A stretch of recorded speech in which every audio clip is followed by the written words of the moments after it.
কয়েক মাস কেটে গেল। প্রমীলা, ছালমা, আফরিনা আর আবজান আগের মতোই একসঙ্গে থাকত। তবে একদিন একটা ঘটনা ঘটল।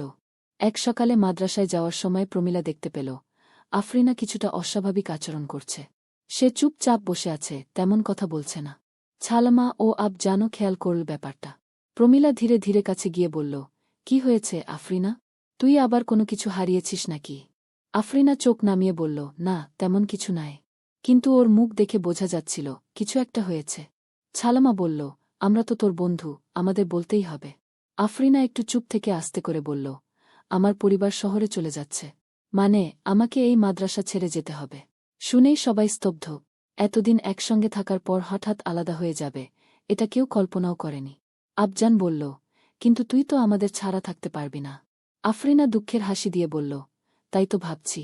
প্রমীলা চোখের জল চেপে বলল, আমরা দূরে থাকলেও বন্ধুত্ব থাকবে। আমাদের কলমগুলো মনে আছে তো?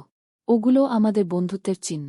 সেদিন ওরা চারজন মাদ্রাসার গাছতলায় বসে অনেক গল্প করল, পুরনো দিনগুলোর কথা মনে করল। শেষে প্রতিজ্ঞা করল, যত দূরেই থাকুক, বন্ধুত্ব কখনো হারাবে না। দিন শেষে আফরিনা চলে গেল, কিন্তু ওদের বন্ধুত্ব ঠিক আগের মতোই রয়ে গেল, কলমের মতো অটুট, স্মৃতির মতো চিরস্থায়ী।